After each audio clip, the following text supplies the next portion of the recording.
Okay. Short game. Berapa meter katnya? Saya rasa 30. Saya tak ada viewfinder lah. Cuma agak-agak je lah. Okay, ke kiri. Tunjuk pukul 11.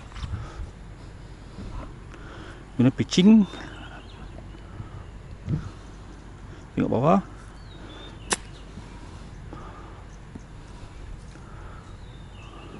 Okay. Lagi sekali. Pegang kat atas juga.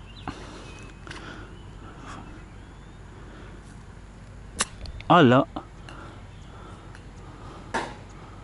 Itu yang tak nak. Okay, lagi sekali. Tengok dia dah sekali koyak. Dia takut lah.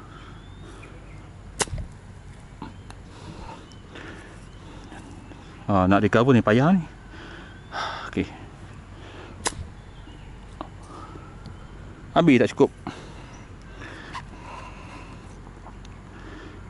Okay, hilangkan pusat gementar. Hayunya. Jangan pukul tanah.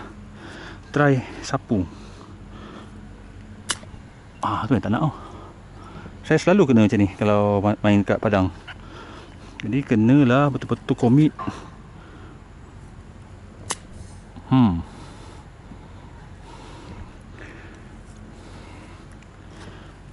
Dapatkan dengan peha. Senang. Tak cukup.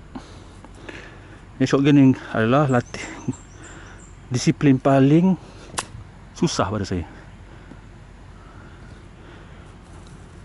Yang boleh menyebabkan skor koyak. Kena belakang. Kena belakang sebab steep sangat hayunya. Okey. Hayun tak ada tempo. Payah. Memang kena payah game ni. Tak cukup.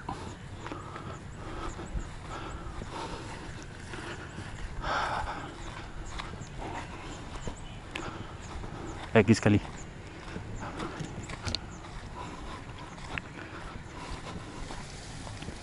So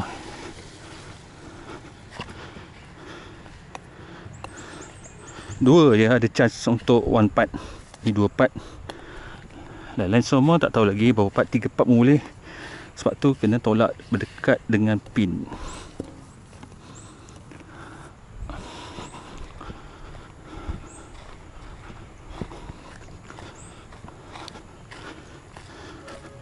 Untuk jarak-jarak macam ni saya suka guna pitching je. Try dari sini pula.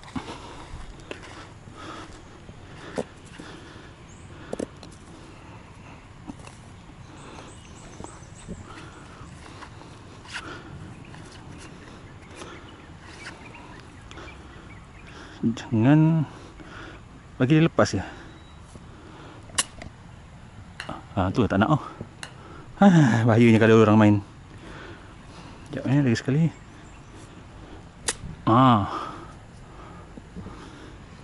Sebab tu saya berani main benda ni kalau tak ada orang kat range.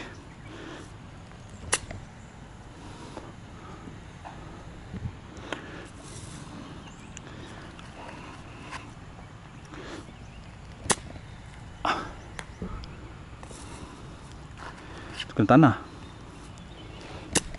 Aduh, kena tanah. Dah penat dah ni.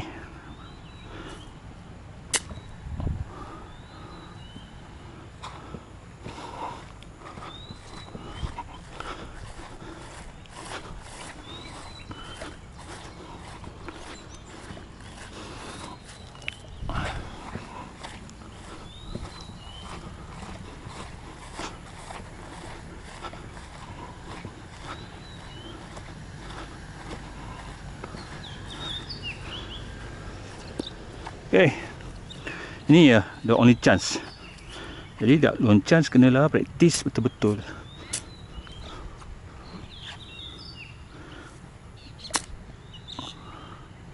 Tak cukup. Tapi itulah dia, getting better dengan more practice.